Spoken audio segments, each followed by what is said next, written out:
Hola, muy buenos días. Solo Fernando Palma aquí les dejo mi comentario de mercado. Hoy es 26 de noviembre del 21 y es claramente un día de risk-off.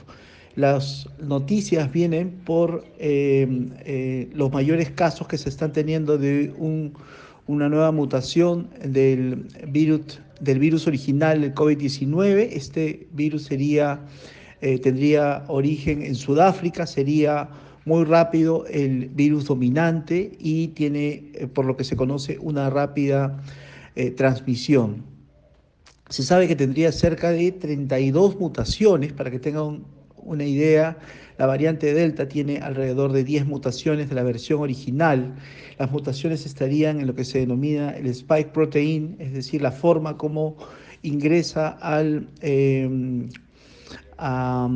al tejido humano y tampoco sabemos si es que la efectividad, la inmunidad de las vacunas se va a predominar. Eh, luego, en teoría, no hay estudios tampoco que vayan a demostrar sus efectos o el efecto que vayan a tener las vacunas. Y esa es una pregunta que se va a resolver probablemente en las siguientes semanas. Así que los mercados están teniendo en este momento riesgo de titulares muy importante. Luego, el mercado no estaba posicionado para una vuelta de casos.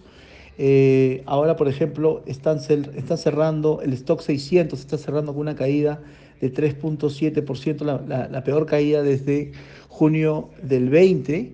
eh, los mercados estaban con mucha complacencia, muy positivos para el cierre de año.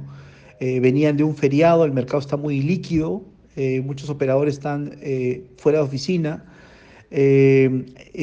No existía probablemente en las proyecciones un escenario de COVID para el 2022. Sí, probablemente tenerlo como una enfermedad de estas endémicas, pero no era el escenario base. Estamos, por lo tanto, con la incertidumbre si este va a ser un evento transitorio o finalmente se va a materializar en una nueva elevación de los casos en medio de una nueva normalidad que empezaba a regresar como se tenía previo a la pandemia. Eh, Se estima que los casos son alrededor de 100 en Sudáfrica.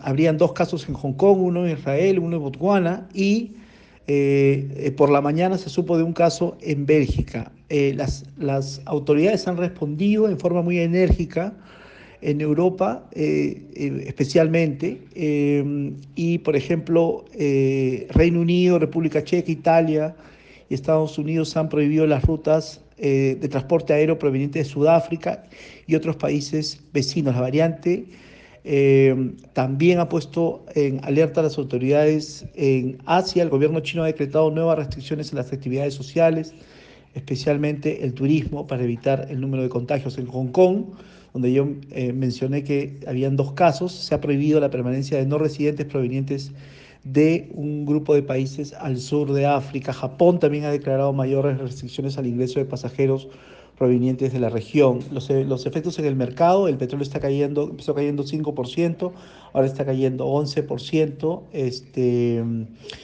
por debajo de los niveles de $75, estamos en $69 el barril. Ya salió el headline cuando rompió la marca de los $75 que no se veían desde septiembre pasado. El cobre COMEX está cayendo 4%, el dólar la libra está en 4,29. La tasa del tesoro americano está cayendo casi 14 básicos, casi la caída más amplia que se registra en por lo menos un año atrás. El momento está por la base de 1,49, estuvo casi cerca a 1,70 en la previa del feriado de Acción de Gracias. Luego, digamos, el efecto también que se está teniendo es en las subidas de tasa que esperaba el mercado de futuros de la Fed. Antes del feriado se estaba esperando 2,8 subidas de tasa en el 2022 y ahora el mercado está en 1,9, veces subida de tasa casi, se han evaporado una subida de tasas en el 2022, luego de los datos que han aparecido de la aparición de esta nueva pandemia. El S&P en este momento cae más de 2%, la rentabilidad del S&P sigue estando en arriba del 20%, 22.3% con esta corrección. La caída más importante desde máximos, lo que se denomina el maximum drawdown que ha tenido el S&P en el episodio que ocurrió a lo largo de septiembre fue de 5.8% y actualmente va haciendo una caída de 3.2%, por lo tanto podría continuar en los días siguientes. Esto ocurre en un escenario donde la inflación ha sido un fenómeno más importante y donde hemos tenido, por ejemplo, un tono más hawkish por parte de los miembros de la Fed. Había comentado ya que los miembros de la Fed estaban dejando abierta la posibilidad de acelerar el tapering. Esto podría ocurrir entre enero y febrero. De hecho, una de las casas de investigación económica americana, Goldman Sachs, hablaba específicamente de que cambiaba el call y decía que se aceleraría el ritmo del tapering en enero y en febrero y probablemente terminarían antes de lo previsto, es decir, marzo del 22. Y a partir de marzo del 22 podría quedarse abierta la Fed tendría la opcionalidad de subir tasas. Entonces, antes estaban con unas subidas de tasa en julio y en noviembre, dos subidas en el 22 y ahora han cambiado el call a tener tres subidas en junio, septiembre y diciembre. El mercado de futuros también estaba con tres subidas, pero luego de estas noticias de la variante, esta nueva variante de Sudáfrica, las expectativas o la tasa esperada de fondos federales ha caído a niveles de dos subidas durante 2022 al momento. Eso es por el lado internacional. En el lado local, ayer en el Congreso se interpeló al ministro de Transporte, Juan Silva. Se aprobó la interpelación al ministro de Educación, que vendrían todavía la subsiguiente semana, y los congresistas aprobaron también el presupuesto del gobierno para el 22. Ayer por la tarde se presentó la moción de vacancia contra el presidente Castillo con 28 votos, dos arriba de lo mínimo necesario.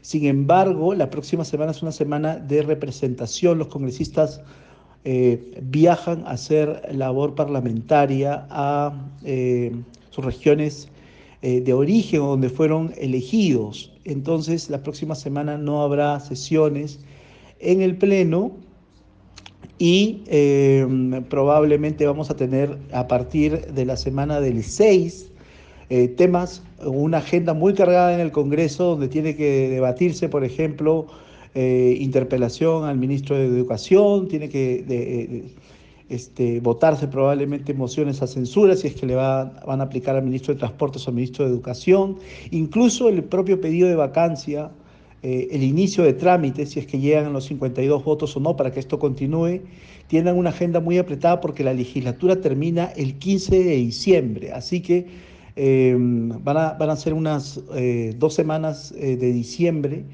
muy apretadas, pero la próxima semana, por lo menos por el lado del Congreso, no habían tantas noticias. El tipo de cambio aquí en la región seguimos viendo máximos en los tipos de cambio, se extienden los niveles de dólar contra monedas latinoamericanas. Por ejemplo, el peso mexicano llegó hoy día a un máximo de 22.1550. Imagínense que estaba hace meses atrás en 19.80 y era la moneda que tenía menos riesgo político de lo que registran el riesgo político idiosincrático en Brasil, Colombia y también en Chile, en medio de un proceso electoral y el coming soon que viene en Brasil para muy pronto y en Colombia en mayo, Brasil en octubre del 22 y elecciones regionales y municipales en Perú también en el 22 cerca de octubre. En el caso del Real está en 5.60, el COP está arriba de los 4.000 ya. Y en el caso del CLP, en lo más difícil de la elección o previo a la elección estaba en 832 y ha regresado a ese nivel, llegó a apreciarse luego de estar empatada las encuestas de segunda vuelta entre el candidato de derecha y el candidato de izquierda, alrededor de 39% por lado. El caso del dólar PEN está en la parte, digamos, alta del rango de las últimas 6 semanas y probablemente se siga manteniendo.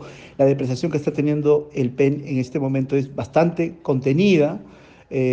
Porque ya lleva un recorrido elevado a lo largo del año, casi 10% de debilidad en el sol en lo que va del año, pero sigue en la parte alta sin visos de mayor estabilización. Eso es todo por mi parte, que les vaya bien, un gran saludo. Chao, chao.